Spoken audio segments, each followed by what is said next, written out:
ಈ ಚಿಕ್ಕಬಳ್ಳಾಪುರ ಪಟ್ಟಣದಲ್ಲಿ ಕಂದವಾರ ಎಂಬ ಒಂದು ಹೆಸರು, ಅದ್ಭುತವಾಗಿರತಕ್ಕಂಥ ಹೆಸರು ಕಂದವಾರ ಅಂತ. ಕಂದವಾರದ ಭಾಗದ ಅಂದರೆ ಎಲ್ಲ ಒಂದು ಕಡೆ ಜನಗಳಿಗೆ ಎಲ್ಲ ಒಂದು ಕಡೆ ವಿಶ್ವಾಸ, ಒಂಥರ ಪ್ರೀತಿ. ಸೊ ಆ ಥರ ಮಾತಾಡ್ತಾರೆ. ಇದರ ಹಿನ್ನೆಲೆ ಏನು ಅಂತ? ಓಂ ಶ್ರೀಯಕಾಂತಾಯ ಕಲ್ಯಾಣ ನಿಧಯೇರ್ತಿನ ಶ್ರೀ ವೆಂಕಟ ನಿವಾಸಾಯ ಶ್ರೀನಿವಾಸಾಯ ಮಂಗಳಂ. ಇಂದು ಕಂದವಾರ ಬಾಗಿಲು ಲಕ್ಷ್ಮೀ ವೆಂಕಟೇಶ್ವರ ಸ್ವಾಮಿ ದೇವಾಲಯ. ಇದು ತುಂಬ ಪುರಾತನವಾದಂಥ ದೇವಾಲಯ. ಹಾಗೆ ಭಕ್ತ ಮಹಾಶಯಗಳು ಅವರ ಮನಸ್ಸಿನ ಕೋರಿಕೆ, ಅವರ ಇಷ್ಟಾರ್ಥವನ್ನು ಕೋರಿಕೊಂಡು ದೇವರ ಬಳಿ ಬಂದು ಅಭಿಷೇಕವನ್ನು ಮಾಡಿಸಿ ಅವರ ಇಷ್ಟಾರ್ಥವನ್ನು ದೇವರೆಲ್ಲ ಕೇಳಿಕೊಂಡ್ರೆ ಅವರು ನೀಡದೆ ಹೋಗಿರೋಂಥದ್ದು ಯಾವುದೂ ಇಲ್ಲ. ಹಾಗೆ ಇವತ್ತಿನ ದಿವಸ ಬೆಳಗ್ಗೆ ಅಭಿಷೇಕ ಆಗಿದೆ.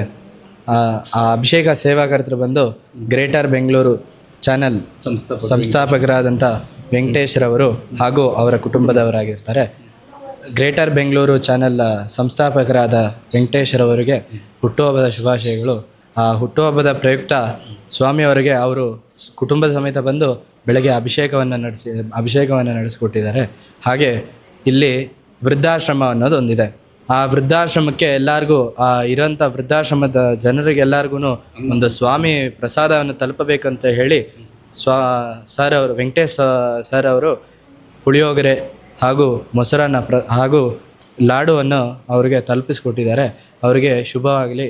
ಹಾಗೆ ಸ್ವಾಮಿ ಜುಲೈ 25ನೇ ತಾರೀಕು ಏನಿದೆ, ಪ್ರಥಮ ಏಕಾದಶಿಯಂದು ಗ್ರೇಟರ್ ಬೆಂಗಳೂರು ಚಾನಲ್ ಸಂಸ್ಥಾಪಕರಾದ ವೆಂಕಟೇಶ್ವರವರು ಹಾಗೂ ಅವರ ಕುಟುಂಬದವರು ಸ್ವಾಮಿಯವರಿಗೆ ವಿಶೇಷ ಬೆಣ್ಣೆ ಅಲಂಕಾರವನ್ನು ಏರ್ಪಡಿಸಿಕೊಡುತ್ತಾರೆ.